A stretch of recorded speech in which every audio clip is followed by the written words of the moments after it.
parle cette fois-ci de la lutte contre l'homophobie. On en parle dans Gadiam Réunionnais.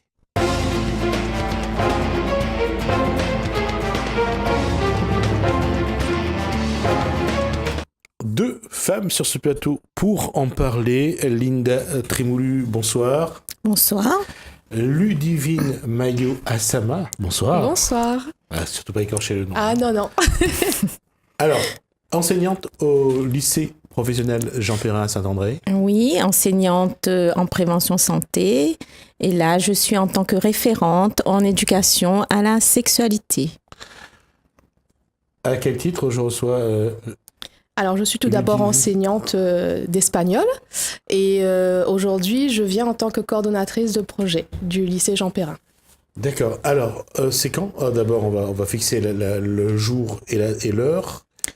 La date, c'est quand votre... Alors, la journée de lutte contre l'homophobie, donc c'est le jeudi 24 mai de 7h30 à 17h au lycée Jean Perrin. Alors, concrètement, qu'est-ce qu'il va y avoir ? Alors concrètement, on travaille avec, on aura des ateliers. Il y a 6 ateliers prévus. Donc un atelier avec les élèves du lycée Jean Perrin, de la classe commerce, sous la responsabilité de notre agent de prévention, de leur professeur principal. Donc ils vont présenter une petite vidéo, ils vont faire une animation. Donc ensuite, nous aurons 2 ateliers avec l'association Le Refuge, que tout le monde connaît, j'espère, ouais. Et l'ARPS, donc Association Réunionnaise Prévention SIDA. Ensuite, nous aurons un atelier avec une intervenante sur la tolérance de la Fondation CV. Et un autre atelier animé donc par les collègues d'éducation à la sexualité, l'infirmier. Et nous avons également... l'APS. Oui, l'APS. De l'établissement. Et puis d'autres collaborateurs enseignants également. Une prof de lettres, la documentaliste et un professeur de commerce et vente.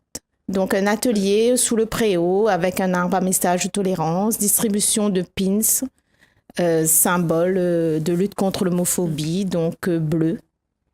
Voilà ce qui était prévu pour cette journée. Et également, le refuge nous propose donc des entretiens individuels avec des professionnels, donc surtout destinés à nos jeunes qui sont justement à cet âge-là, en recherche de leur orientation sexuelle. Pas très stable. Et donc, il y a cet atelier d'entretien individuel aussi très important. Comment les élèves se sont intéressés à ce projet ? Alors, les élèves se sont intéressés à ce projet en discutant avec nous lors des séances d'éducation à la sexualité sur d'autres thèmes qu'on fait déjà, la relation amoureuse, les IST, la contraception. Donc, ils ont émis des réflexions très dures parfois sur ce sujet. Et puis, un petit groupe d'une classe s'est dit, nous, on veut travailler là-dessus, on veut montrer qu'on n'est pas comme les autres, qu'on n'est pas homophobe. Alors, ma question, c'est, lorsqu'on parle d'éducation à la sexualité, qu'est-ce qu'on a encore à apprendre à des adolescents et à des adolescentes aujourd'hui, vous qui êtes enseignant ? Qu'est-ce qu'ils ne savent pas ? Je pense qu'il y a beaucoup encore à apprendre, puisque j'ai participé à un atelier de Madame Trémoulu dernièrement, à accompagner justement un groupe d'élèves et 2 garçons. Et ça a été un peu le choc encore. C'est-à-dire qu'on a encore des élèves avec leur propre vocabulaire qui est souvent assez cru, qui ne savent pas encore exactement à quoi sert la sexualité et qui voient ça d'une manière assez un peu, je dirais... débridée. Oui, assez débridée, oui. Ils ne voyaient pas l'enjeu. Pour eux, c'est assez... Voilà, c'est pour le plaisir, mais c'est aussi pour jouer. Et ils jouent avec les mots. Et le jour, au moment où justement on a eu cet atelier-là, Madame Trémolu a c'est vrai que dans sa formation, elle a ce réflexe de réagir, d'intervenir et de rebondir sur ce que les élèves peuvent dire. Et moi, ce jour-là, je me suis mise en retrait parce que je n'aurais pas pu expliquer avec mes propres mots ce qu'ils auraient voulu dire sur tel ou tel atelier étudié ce jour. Donc je pense que oui, ils ont encore beaucoup à apprendre, ils ont encore beaucoup à réfléchir pour connaître notamment les conséquences d'une vie sexuelle. Voilà. Et sur cette question-là, et je reste sur cette question-là, quels sont les outils que développe Linda Trémolu en classe pour les amener à cerner ce que vient de dire Ludivine donc Maillot Assama, cerner l'orientation, cerner la pratique, à savoir que d'un point de vue physiologique, ça fait partie de l'individu, que ça l'aide dans sa construction de son identité. C'est pas facile, je pense, de faire en sorte qu'ils aient une vision de l'ensemble. Alors, nous utilisons beaucoup des jeux. Nous partons de leur vécu et de comment ils prennent en fait cette partie de la sexualité. Nous partons de là, donc nous utilisons beaucoup de jeux fabriqués par nous-mêmes ou sur le site national CRIPS pour la plupart du temps. Et à partir de là, donc on va jouer avec eux et à travers ce jeu, eh ben, ils vont s'ouvrir, oui, ils vont s'ouvrir, s'extérioriser et on décèlera là leur manque de connaissances, leur manque de confiance, beaucoup de questionnements. On n'en s'en doute pas, hein, des questions et aussi beaucoup de stéréotypes, de préjugés qu'ils ont par rapport à leur vécu, par rapport à leur éducation, par rapport aussi à notre société qui inculque, entre autres, je reviens sur l'homophobie, beaucoup de rejet, sur la transphobie aussi, quelqu'un qui a le genre féminin et qui... L'androgynie, on va dire. Voilà, donc qui inculque beaucoup de rejet, et ben ils s'imprègnent ces jeunes de ça et de fausses connaissances, je dirais, de certaines fausses valeurs aussi. Je vais être caricatural et je vous pose à vous deux la question. Je pense que pour eux le sexe c'est de coucher, tout simplement. C'est exactement ça. Oui. Et c'est pour ça que je parlais d'être un peu cru dans les mots, puisqu'ils ont une image généralisée en disant que le sexe c'est coucher avec une fille ou un garçon. Et puis, et encore, je pense que là, c'est assez gentil parce que les mots sont beaucoup plus durs en temps normal. Oui, surtout que on a l'impression qu'il y a presque un dégoût de leur part. Pourtant, ils sont jeunes. Quand ils en parlent avec des mots crus. Ils en parlent avec des mots qui donnent plus l'impression qu'ils le redoutent. C'est ça. Comme si c'est un petit peu un challenge à être obligatoire à passer pour s'affirmer sexuellement, s'affirmer en tant que femme, en tant que jeune fille ou en tant que femme, en tant que jeune homme ou en tant qu'homme. On le voit quand on parle de stéréotypes, ils ont vraiment ne serait-ce que sur la contraception, déjà, ils ont déjà des stéréotypes. Oui, ne serait-ce sur la contraception, sur l'IVG surtout aussi, sur les homosexuels et sur beaucoup le genre. Il s'attache beaucoup à un jeune homme qui, aujourd'hui, à l'heure d'aujourd'hui, mettre une chemise fleurie, ça passe très bien, ça fait mode. Alors qu'il y a quelque temps, celui qui mettait la chemise fleurie. Et il a été un peu efféminé. Voilà. Il était catégorisé. Donc, et puis, qu'est-ce qu'on entend dans la cour du lycée ? Des propos.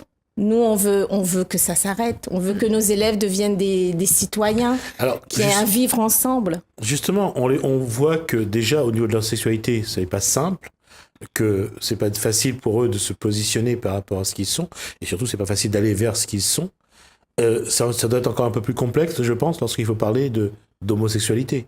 Quand ils en parlent, c'est plus comme si ils sont pas intéressés eux-mêmes. Alors, ils sont pas intéressés eux-mêmes. Qu'est-ce qu'ils disent ? C'est autre train. Mais par contre, quand on leur demande, si c'était ton frère, ta sœur, et là, c'est la violence qui sort. Et même, j'ai entendu dire, je vais le tuer. Et c'est là-dessus. Donc nous, on voudrait faire augmenter ce seuil de tolérance et que même si c'est très dur de l'accepter, mais pour certaines familles et entre jeunes. Même les jeunes aujourd'hui ont du mal à accepter que d'autres jeunes soient homosexuels. Oui. Il dit c'est autres train et si c'est mon camarade, je ne marche plus avec lui. D'accord. Donc, mais c'est dans les séances qu'on le voit. Parce que si vous interrogez les jeunes dans la rue, ils ne vous diront pas cela. Ils vont dire « Ah oui, j'accepte. C'est leur histoire. » Mais quand... Il ne faut pas que ça les touche. Voilà, il ne faut pas que ça les touche. Et c'est là qu'il y a les phénomènes de violence, comme on voit dans les faits divers. Et souvent, c'est des phénomènes de groupe qui fait que... C'est toujours le phénomène de groupe. Voilà, le phénomène de groupe qui va faire qu'il y aura... qui emmène des attitudes parfois violentes. Voilà, des attitudes très, très violentes qui peuvent arriver à la mort. Hein. Tout à fait. Et au sein de lycée, est-ce qu'il y a des jeunes qui sont déjà venus vers vous pour parler de leur homosexualité ? Oui. Alors, suite à des séances, donc un petit peu après, je trouve un petit papier qu'un collègue me donne. Et j'ai bien compris par rapport au message. Donc, je suis allée voir. Et c'est là que j'ai fait appel à des professionnels, puisque nous, on est éducation nationale, certes, mais il y a des professionnels comme le refuge qui donc accueillent ces jeunes, les orientent, les aident, même ceux qui sont rejetés de leur famille, qui sont recueillis. Alors, la question pour moi sur ce point est souvent la même. On revient toujours à se dire pourquoi, lorsque un jeune découvre son homosexualité, il y a d'abord la souffrance.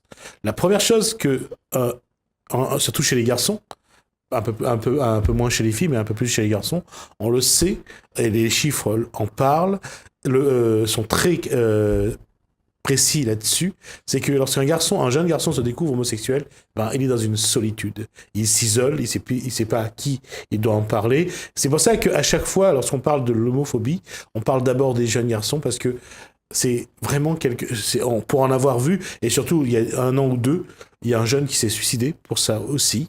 Donc voilà, c'est pour ça que lorsqu'on parle du refuge, on parle d'aller vers des professionnels, c'est très important. Ce qui est très important d'abord, c'est de s'ouvrir, d'en parler à quelqu'un. Et je pense que lorsqu'on parle de lutte contre l'homophobie, c'est d'ouvrir des champs de possibles pour que ceux qui vivent ça puissent en parler. Oui. Puissent en parler, certes, c'est en fait parce qu'on devient, face à la société, on devient celui qui est homosexuel, devient homophobe. Cette personne devient homophobe envers elle-même par rapport à la honte, par rapport à la famille, et ça peut pousser au suicide. Ça pousse souvent au suicide parce que les cas de suicide chez les jeunes homosexuels sont bien plus importants que chez les autres jeunes. Donc ça, c'est une réalité. Et il y a un article qui est paru récemment sur un site d'information. C'est un jeune qui est dans la rue depuis 15 ans. Sa mère l'a mis à la porte lorsque sa mère a découvert qu'il était homosexuel. Et finalement, il s'est battu pour s'en sortir. Et il raconte son histoire. Et c'est vrai que lorsqu'on vous dit qu'il faut être à l'écoute de l'autre, parfois, il faut vraiment être à l'écoute parce que les gens ont besoin. Et lorsque les actions se sont mises en place pour parler d'homophobie, il y a une chose que je vais vous demander, c'est que, est-ce que, entre ceux qui viennent vous dire qu'ils sont homosexuels, ou alors qui ressentent les premiers prémices d'une homosexualité, il y en a plus chez les garçons ou chez les filles ? Alors, il y en a plus chez les filles, parce que c'est vraiment plus facile chez les filles, puisque la société ne rejette moins les filles lesbiennes. C'est ce que disait Stéphane Ducamp de LGBT, c'est qu'on n'accepte pas l'homosexualité masculine, mais on accepte plus facilement l'homosexualité féminine. Alors, pourquoi ? Parce qu'une jeune fille, c'est ce que je dis toujours aux jeunes, que je redis, 2 jeunes filles ensemble, le jeune garçon, il va facilement se projeter dans cette relation entre les 2 jeunes filles. Tandis que 2 jeunes garçons, le garçon ne va pas se projeter. Voilà l'origine de ce rejet. de ce rejet de la société. Et puis après, avec l'histoire de notre société aussi, qui fait que la place de l'homme dans la société, qui fait qu'il y a ce rejet-là. Je pense qu'on est dans une société encore de clichés et la virilité a encore son importance. Donc forcément, l'image que doit transmettre l'homme n'est pas celle d'un homme avec un autre homme. Donc forcément, on arrive encore à cette exclusion-là à un moment donné, parce que le garçon qui va s'estimer homosexuel aura cette peur de l'image stéréotypée qu'on doit avoir de lui. Et à un moment donné, je pense que quand Madame Trémoulu parle d'une fille avec une fille, les autres ont, ce que je peux me permettre, c'est entre guillemets un fantasme. En fait. Donc c'est ça qui fait qu'il y a cette facilité de se projeter sur 2 filles plutôt que sur 2 garçons. Mais malheureusement, nous, ce qu'on entend, et on remet dans le contexte aussi, on est dans un lycée professionnel, donc on a encore plus cette difficulté à faire passer ce message. C'est-à-dire de l'acceptation de l'autre, d'arrêter d'avoir des discours de haine et de rejet, parce que bien évidemment, quand on arrive en lycée professionnel, on a une autre attitude vis-à-vis forcément de son avenir, par rapport à son, à sa fonction dans le lycée même en tant qu'élève. Donc je pense que oui, c'est beaucoup plus compliqué dans le lycée professionnel aussi de s'assumer homosexuel. C'est bien dommage, je dirais, mais on essaie justement à travers les actions de pallier à ce rejet-là, à cette difficulté pour nous de faire passer ces messages parfois, parce que même dans les classes, on a encore bien souvent des discours de haine, parce que les mots sont durs, et encore plus quand il y a des séances d'éducation à la vie sexuelle. Donc il y a encore un gros travail à faire là-dessus. Ce qui veut dire que les mots comme tapette, PD, fiotte, tout ça, on les entend encore dans les jours. Tous les jours. Ah oui. Et justement, ce jeune qui, chez lui, c'est difficile d'en parler dans sa famille. Au lycée, il entend ça. Donc nous, justement, c'est important d'avoir cette journée et d'avoir aussi des personnes à qui en parler en face. Et de l'aider à s'en sortir. Hein.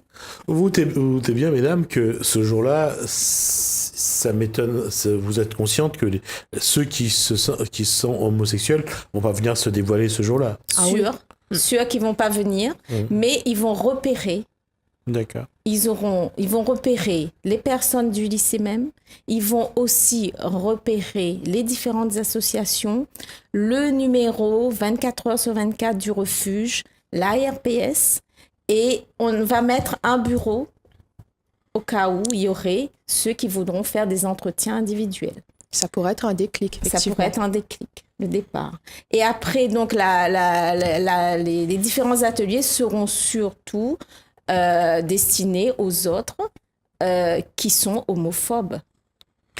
Le problème, c'est que, comme on le dit souvent, quand on est homophobe, on ne va pas le crier sur tous les toits. On se donne toujours bonne conscience, on a toujours les petits mots, PD, tapette, machin, dégradant, rabaissant. On a toujours ça. Donc, la question que j'allais vous poser, c'est comment vous allez dire d'abord à un public qui est un peu, je dirais, d'abord qui est jeune, qui n'a pas toujours conscience de la violence ou du mal qu'il fait, vous allez dire, prenez conscience que ce que vous dites, votre attitude, les mots, ça fait du mal. Et surtout, faites attention, regardez à côté de vous, il y a peut-être quelqu'un qui a besoin de vous. C'est un peu la démarche de cette journée. Oui. Comment allez-vous faire pour y parvenir ? Alors oui, oui. Alors donc, par exemple, le groupe d'élèves qui a travaillé sur la vidéo, ils se sont filmés à dire des insultes. Et puis, ils se sont rendus compte de ce qu'ils ont fait. Ils ont fait un pas en arrière. Et là, c'est vraiment les mettre devant ce qu'ils sont tous les jours. Et après, par des petites activités, des petits jeux, donc essayer qu'ils fassent cette prise de conscience. D'accord. Et ça va faire le chemin dans créer un miroir dans lequel ils vont se voir pour voir si l'image qu'ils se renvoient à eux-mêmes, c'est une bonne image ou une pas bonne image en fonction de leur conscience, c'est une chose. L'autre élément, parce que j'ai un peu cette impression qu'on parle plus des garçons que des filles lorsqu'on les parle filles. d'homophobie. Malheureusement, c'est aussi le cas.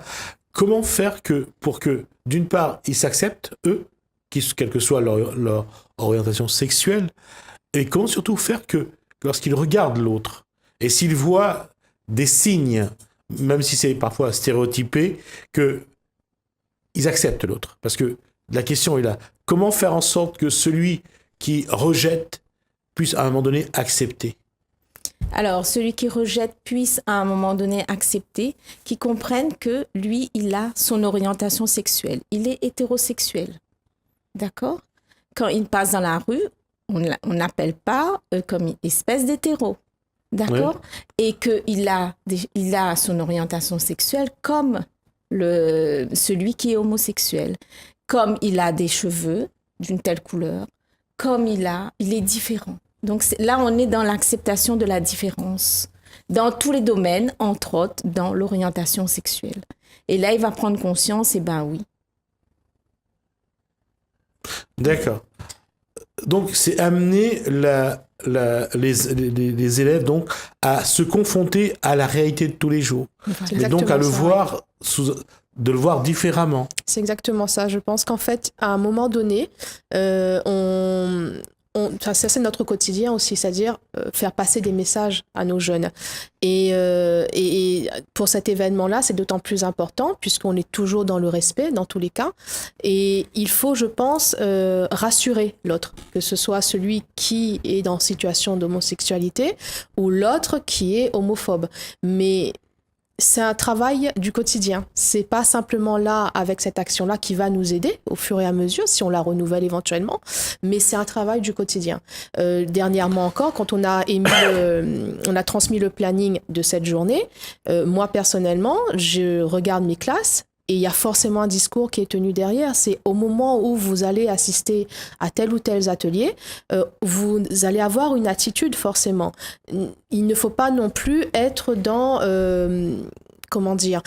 dans cette attitude rétroactive, je dirais, être un peu décalé par rapport à ce qui va être dit. Il ne faut pas non plus extérioriser tout ce que vous avez à dire sur le cœur parce que vous estimez que c'est malvenu, mais il y a toujours un message où il faut qu'on rassure nos élèves, dans les deux cas.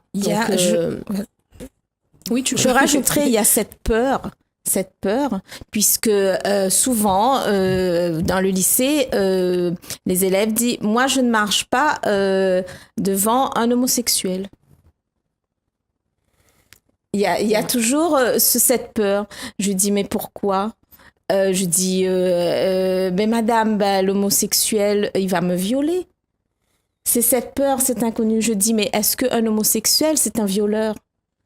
Il y a la peur et il y a aussi l'ignorance aussi. Et après, il y a des garçons qui sont efféminés et des filles masculines qui ne sont pas homosexuels. Et là, c'est vraiment ce qu'on appelle la transphobie, le genre. Et c'est ça que beaucoup d'élèves... c'est à ces gens-là que les jeunes vont s'attaquer, vont faire du mal, puisqu'il y en a qui sont homosexuels et il n'y a pas le genre qui va avec. Donc, ils vont rester... Ça se voit pas. Ça se voit pas. Donc, ils vont rester dans leur coin. Ils vont, lors de cette journée, dire tilt, je vais pouvoir aller voir le refuge ou cette dame qui est du lycée pour lui en parler parce que je sens que je ne m'en sors pas. Et les autres, eux, c'est vraiment agir sur ceux qui sont, je dirais, qui font de la transphobie et qu'ils vont s'attaquer à ces gens-là. Il y a toujours ce cliché homosexualité, sida. Il y a toujours ce cliché, sauf que les chiffres nous disent le contraire. C'est-à-dire ? Qu'il y a plus, à l'heure d'aujourd'hui, plus d'hétérosexuels qui contractent, qui sont dépistés, on sait au niveau des chiffres. Qui sont séropositifs ? Voilà, qui sont séropositifs. Donc, ça fait taire... En fait, ça s'explique tout simplement par une attitude totalement grotesque. Pensant qu'ils sont hétérosexuels, ils ont plusieurs partenaires et ils ne se protègent pas. C'est ce qui amène souvent que voilà, le sida se développe à ce niveau-là, alors que parfois l'homosexuel, lui, il est beaucoup plus prudent, et puis c'est un paradoxe, mais parfois il est beaucoup plus fidèle. Oui, et je rajouterais juste que, en parlant là du sida, que en 1990, c'est pas très loin. Ça fait quand même 28 ans. L'OMS a retiré l'homosexualité de la liste des maladies mentales. Parce qu'au départ, c'était dans les maladies mentales. Voilà, c'était dans les maladies mentales. Donc, j'aimerais... Et que l'homosexualité n'est plus considérée comme un délit depuis 1982. Quand même, j'allais dire, ça met quand même du temps à évoluer, même si ça remonte à 82. Voilà. On le voit que c'est pas simple. Évident. Mais c'est vrai aussi, il y a une réalité aussi. C'est vrai que l'homosexualité dont on parle le plus à la télé, chez les people, c'est l'homosexualité masculine. On le voit, que ce soit avec Freddie Mercury de Queens, du groupe Queens, que ce soit George Michael de Wham. C'est vrai que ou Ricky Martin d'ailleurs, entre autres aussi. On parle beaucoup plus de ça, de ces personnes-là, qu'on pourrait parler. Bon, à l'époque, il y avait c'est une dame qui était une des meilleures tenniswomen du monde, c'était Martina Navratilova, on en a parlé aussi. Aujourd'hui, on parle de Jodie Foster comme actrice, mais ça n'a pas la même connotation. Oui. Ce sont des célébrités, ce ne sont pas des proches. J'ai oublié également Elton John. Voilà. Ça passe beaucoup mieux quand on parle mieux, c'est vrai. Quand on parle des people, ça passe mieux. Mais quand on parle de l'individu lambda, ça passe moins bien. Oui.